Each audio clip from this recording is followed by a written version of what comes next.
इंसान कहता है पैसा आए तो मैं कुछ करूं, और पैसा कहता है अरे इंसान तू कुछ कर तो सही, फिर मैं तेरे पास आऊं। नमस्कार साथियों, मैं अंजलि कुमारी और आज की चर्चा पैसे पे। जी हाँ, ये भी उतना ही बड़ा सत्य है।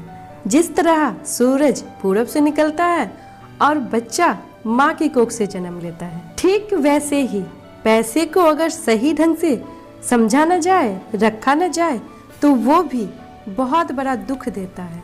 तो बस उसी पैसे को समझने और संभालने के बारे में हम चर्चा करेंगे। जी हाँ, हम बात कर रहे हैं रॉबर्ट टी कियोसाकी के बारे में, उनकी लिखी पुस्तक रिच डैड पुअर डैड के बारे में। यह पुस्तक अमेरिकी शॉर्टकट नहीं बताती, यह सिखाती है कि हम पैसों की समझ कैसे विकसित करें और पैसों की जिम्मेदारी कैसे निभाएं।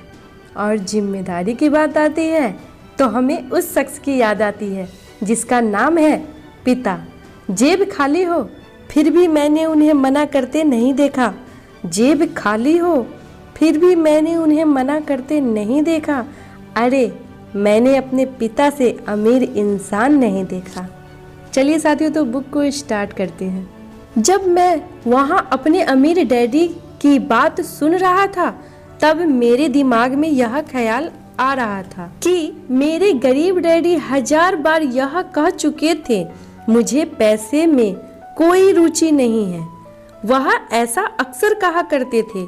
वे खुद की असली भावनाओं को छुपाने के लिए हमेशा यह भी कहा करते थे मैं इसलिए काम करता हूँ क्योंकि मुझे अपना काम बहुत पसंद है। तो हमें क्या करना चाहिए? मैंने पूछा। यही कि हम पैसे के लिए काम नहीं करें जब तक कि हमारे मन से डर और लालच की भावनाएं पूरी तरह से ना निकल जाए। नहीं, उसमें तो बहुत समय बर्बाद हो जाएगा। अमीर डैडी ने कहा, भावनाओं के कारण ही तो हम इंसान हैं, इन्हीं के कारण हमारी हस्ती है। भावना शब्द का मतलब है चलाए मान ऊर्जा। अपनी भावनाओं के बारे में ईमानदार रहो और अपने दिमाग और भावनाओं का इस्तेमाल अपने समर्थन में करो, ना कि अपने विरोध में। आहा, माइक ने कहा, अगर तुम्हें मेरी बात समझ में नहीं आई हो तो इस बारे में चिंता मत करो। आगे आने वाले सालों में तुम्हें इसका मतलब समझ में आ जाएगा। अपनी भावनाओं पर प्रतिक्रिया करने के बजाय उनका विश्लेषण करने की कोशिश करो। ज़्यादातर लोग यह नहीं जानते कि वे अपने दिमाग से सोचने के बजाय अपने दिल की भावनाओं से सोचते हैं। आपकी भावनाओं तो आपकी रहेगी ही, परंतु आपको अपने दिमाग से सोचना भी आना चाहिए, क्योंकि दिमाग को सोचने के लिए ही बनाया गया है। क्या आप मुझे इसका कोई उदाहरण दे सकते हैं? मैंने पूछा। क्यों नहीं, अमीर डैडी ने जवाब दिया। जब कोई आदमी कहता है मुझे नौकरी खोजने की ज़रूरत है, तो इस बात की बहुत संभावना है कि उसकी भावनाएं फैसला कर रही है।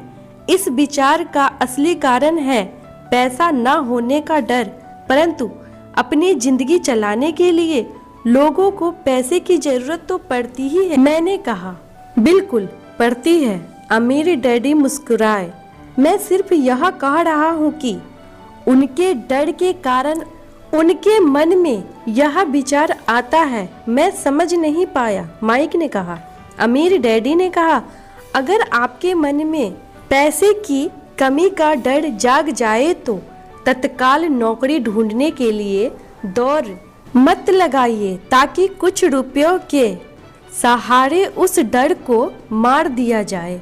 इसके बजाय आप खुद से यह सवाल पूछिए, क्या लंबे समय में इस डर का सबसे बढ़िया इलाज नौकरी है? मेरे ख्याल से इसका जवाब नहीं होता है, खासकर जब आप किसी आदमी की पूरी जिंदगी को देखते हैं। नौकरी दीर्घकालीन समस्या का आपातकालीन समाधान है, परंतु मेरे डैडी हमेशा कहा करते हैं स्कूल में पढ़ो, अच्छे नंबर लाओ ताकि तुम्हें एक सुरक्षित और अच्छी नौकरी मिल सके। मैंने हड़बड़ी में बोल ही दिया, हाँ मैं समझ सकता हूँ कि वे ऐसा क्यों कहते हैं। अमीर डैडी ने मुस्कुराकर कहा, ज़्यादातर लोग ऐसी ही सलाह देते हैं और ज़्यादातर लोगों के लिए यह एक अच्छा विचार होता है, परंतु लोगों की इस सलाह के पीछे भी डर छुपा होता है। आपका यह मतलब है कि मेरे डैडी ऐसा इसलिए कहते हैं क्योंकि वे डरे हुए हैं? हाँ, अमीर डैडी ने कहा, वे घबराए हुए हैं कि शायद तुम पैसे नहीं कमा पाओगे और समाज में फिट नहीं हो पाओगे।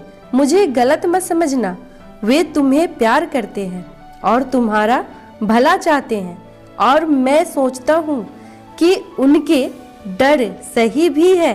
शिक्षा और नौकरी महत्वपूर्ण है, परंतु इससे डर का इलाज नहीं होगा।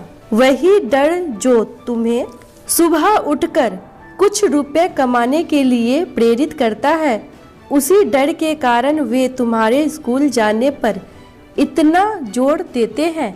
तो आपकी सलाह क्या है? मैंने पूछा। मैं चाहता हूँ कि तुम्हें पैसे की ताकत पर काबू पाना सिखाओ।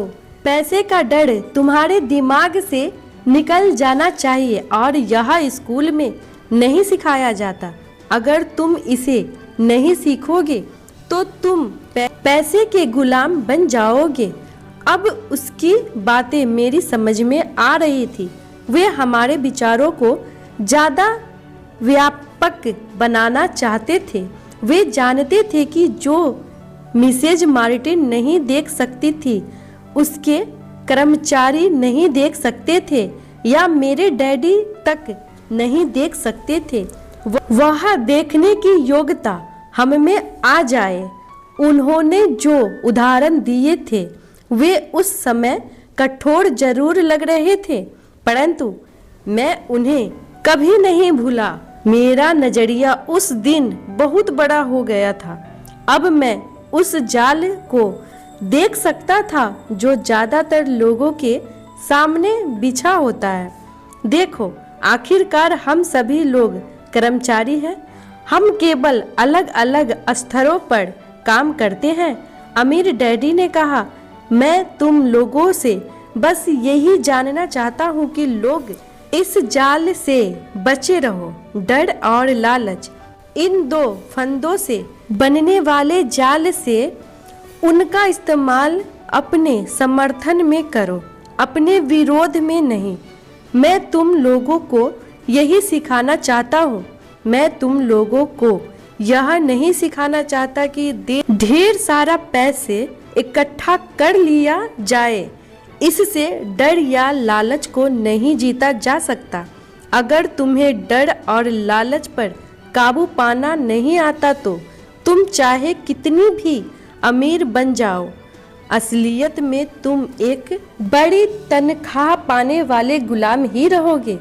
तो हम किस तरह इस जाल से बच सकते हैं? मैंने पूछा। गरीब या पैसे की तंगी या खास कारण डर और अज्ञान होता है, ना कि अर्थव्यवस्था या सरकार या अमीर लोग। यह खुद का ओढ़ा हुआ डर का अज्ञान होता है जो लोगों को इस जाल में फंसाए रखता है। इसलिए तुम बच्चों को स्कूल जाना चाहिए और अपने कॉलेज की पढ़ाई पूरी करनी चाहिए। मैं तुम लोगों को यह जरूर सिखाऊंगा कि इस जाल से कैसे बचा जा सकता है।